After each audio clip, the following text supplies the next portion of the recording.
السلام عليكم. السلام عليكم. عليكم السلام السلام ورحمة الله عليكم. وبركاته. تفضل. بعد إذنك يا شيخ، سؤال. أنا متزوج وعندي ابن سنة. قاعد في شقة جابها لي بابايا، وهو يعني اللي جوزني.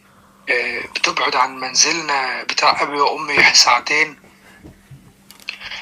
أبي بظروف شغله اضطر إن هو يجي في قريب من الشقة بتاعتي، وبيضطر إن هو يبات عندي 3 ليالي في الأسبوع. بيجي الساعة 10 بالليل وينام، ويقوم 7 الصبح يمشي.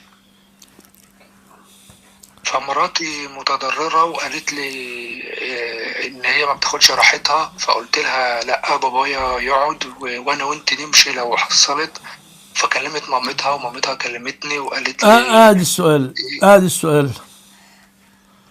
بابايا بيبات عندي في الشقة 3 ليالي في الأسبوع بحكم شغله، نعم. وهو ما عندوش القدرة المالية إن هو يأجر سكن. مراتي بتقول لي إنها متضررة ومش واخدة راحتها. هل أنت اشترطت على الزوجة قبل الزواج بها؟ هل أنا إيه؟ اشترطت على الزوجة أن يبقى أبوك معك في الشقة وأن تبقى أمك معك في الشقة؟ لا، لأن الظروف دي مستحدثة، ما كانتش موجودة وقتها. إيه اللي حصل؟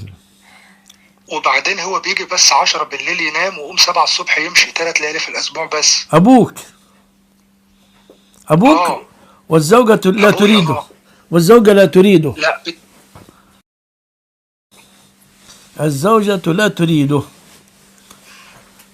لا تريد، بتقول مش واخدة راحتها، مع إن هو بيجي يا دوب ينام ويقوم الصبح الساعة 7 يمشي. والله لا أستطيع أن أقول اطرد والدك، لا أستطيع ذلك. ما أنا قلت لها كده. فالفكرة إن هي كلمت والدتها، ووالدتها كلمتني. خلاص أعمل فأقول اللي لها فوقيه. لا. إيه ماذا أصنع في أبي؟ ملوش سكن، جاي ينام عندي. قل لي يعني، أنا فهمني يعني. الم- أنت تريد المفروض يعني أتصرف إزاي يعني؟ ولا تصرف. أبي هيجي ينام معايا ويمشي الصبح. أبوك بيأتيك الساعة 10 الليل ويمشي في الصباح. إيه المشكلة؟ هي بتقول لي إنها يعني هي مش مين؟ موافقة هي بكده. غير عتبة بابك إذا صارت على كده. هي من هي اللي يقول تمام. لك أنا مش مرتاحة اطرد أبوك؟ مش مرتاح إزاي يعني؟ أي عاقل أي مسلم يقول كده الكلام ده؟ ما أنا قلت لها، خلاص قلت بس لأمها يكفيني يعني. لو